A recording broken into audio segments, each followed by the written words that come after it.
Hello student, welcome all of you. Online platform of Vishwas Navsarda senior secondary school. Student 10th class का economics का chapter हम पढ़ रहे थे। तो सेकंड चैप्टर है आपका इकोनॉमिक्स का, जिसका टाइटल है sector of the Indian economy, भारतीय अर्थव्यवस्था के क्षेत्रक। यानी कि हमारी जो अर्थव्यवस्था है उनको मुख्य रूप से किन क्षेत्रकों में बांटा जा सकता है। तो हमने देखा था कि कुछ ऐसी वस्तुएं होती हैं जो हमें नेचुरल प्रोडक्ट के रूप में, नेचुरल प्रोडक्शन के रूप में बाय नेचर प्राप्त होती हैं, बहुत कम एक्टिविटी उनके लिए करनी पड़ती है। Secondly we have seen that the secondary sector is the way the natural product are changed into the manufacturing good या फिनिश्ड गुड। दूसरे जो सेक्टर में हमने देखा था कि सेकेंडरी सेक्टर जो है वहाँ पर हम वस्तुओं को भी प्रोडक्ट का यूज़ करते हैं और वस्तुएं बनाते हैं। यानी कि पहले में क्या होता है, प्राइमरी सेक्टर में वस्तुएं डायरेक्टली नेचर से प्राप्त होती है। सेकेंडरी जो सेक्टर है उसमें हम निर्मित करते हैं उद्योग में, उसको मैन्युफैक्चरिंग सेक्टर कहा जाता है। और थर्ड है टेरेसरी सेक्टर, जिसको सर्विस सेक्टर भी कहा जाता है। सर्विस सेक्टर क्यों कहा जाता है? क्योंकि ये दोनों सेक्टर को हेल्प करता है। अब प्राइमरी की कोई गुड्स है उसको उद्योगों तक लेकर के जाना है तो उसके लिए ट्रांसपोर्ट की ज़रूरत पड़ेगी, ट्रांसपोर्ट के लिए बैंकिंग की ज़रूरत पड़ेगी, कम्युनिकेशन की ज़रूरत पड़ेगी। तो ये सारी चीज़ें क्या होती हैं, ये अर्थव्यवस्था से रिलेटेड होती है। तो 3 सेक्टर्स के बारे में हमने डिटेल में पढ़ा था। आज हम देखेंगे कि कंपेयरिंग द 3 सेक्टर्स, कैसे हम इन तीनों सेक्टर्स की तुलना कर सकते हैं। तो various production activity in the primary, secondary and territory sectors produce a very large number of goods and services. जो प्रोडक्शन एक्टिविटी होती है प्राइमरी, सेकेंडरी और टेरिटरी में, वो मिलकर के very large number of good और सर्विसेज प्रोड्यूस करते हैं। यानी तीनों में बहुत ही वस्तुएं बनाई जाती हैं और सर्विसेज जनरेट होती हैं। Also the 3 sector have a large number of peoples working in them to produce this goods and services. और इन वस्तुओं को बनाने में, सेवाओं को उपलब्ध करवाने में बहुत सारे लोग जो हैं एंगेज्ड होते हैं, वर्किंग पीपल जो है इसमें लगे होते हैं। The next steps therefore is to see how much good and services are produced and how many people work in each sector in an economy. There could be one of the more sector which are dominant in terms of the total production and employment.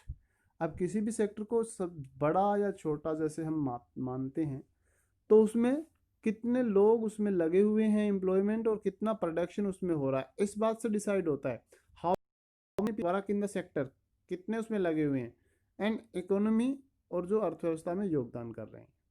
While other sector are relatively small in size. एक sector जो है बड़ा हो सकता है, दूसरा sector जो है वो छोटा हो सकता है, और ऐसा होता है। तो ये है कंपैरिजन करने का कि 3 सेक्टर्स को हम कैसे कंपैरिजन करते हैं। तो टोटल प्रोडक्शन और टोटल एम्प्लॉयमेंट के आधार पर इनको कंपैरिजन किया जाता है।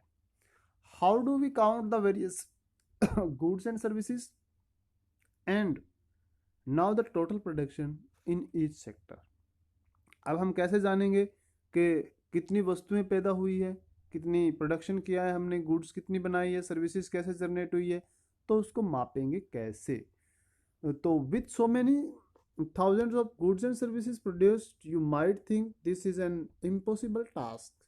अब एक देश में तो बहुत, हमारे देश में बहुत ज़्यादा वस्तुएं बनती है, एक सुई से लेकर के हवाई जहाज़ तक, न जाने कितनी ऐसी चीज़ें हैं जो लगातार बनती है।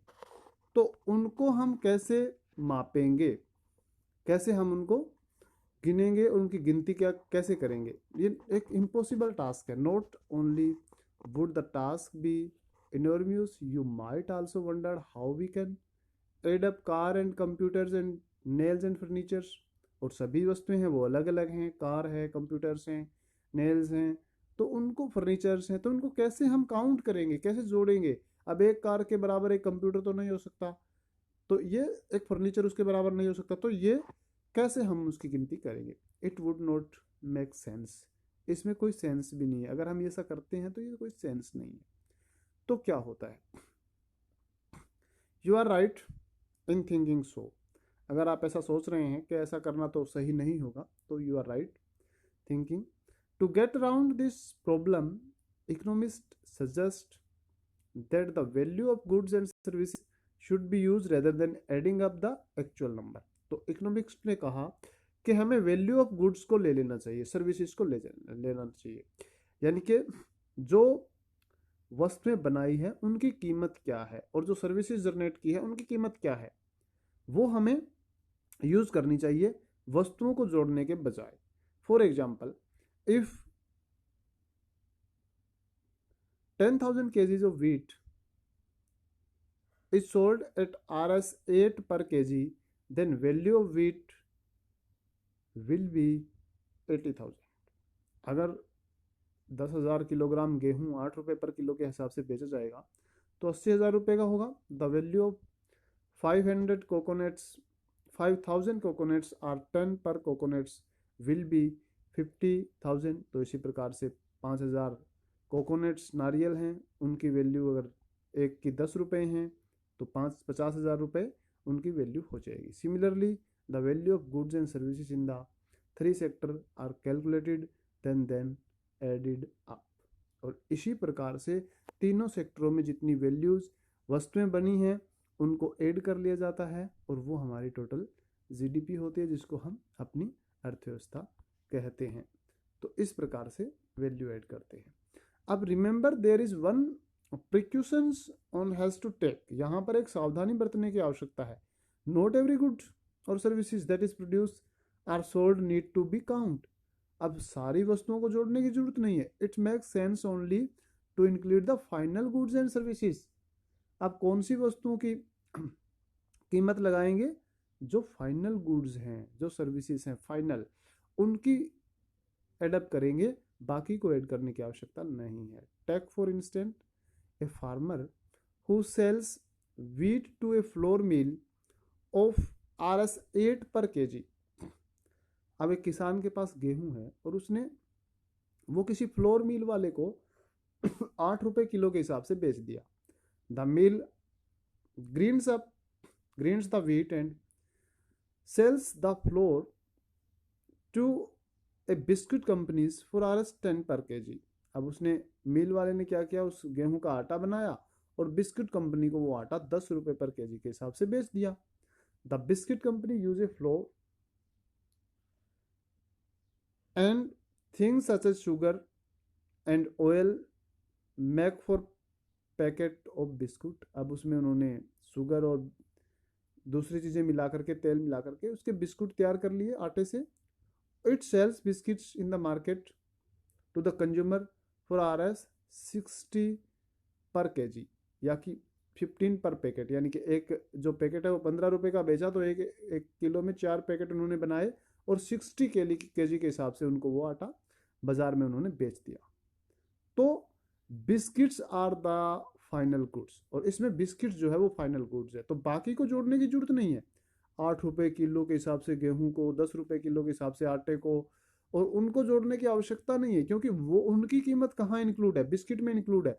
So the biscuits are the final good, इसलिए बिस्किट्स जो है वो फाइनल गुड्स हैं। और इसी प्रकार से goods that reach to the consumer, जो वस्तुएं कंज्यूमर तक पहुंचती है वो फाइनल गुड्स होती हैं, बाकी की फाइनल गुड्स नहीं होती है। अब हम देखेंगे कि फाइनल गुड्स को कैसे और किस प्रकार से एडअप किया जाता है, कौन कौन से तरीके होते हैं, क्या इनको तरीकों को किस प्रकार से मापा जाता है, फिर किस प्रकार से जीडीपी हमारी बनती है।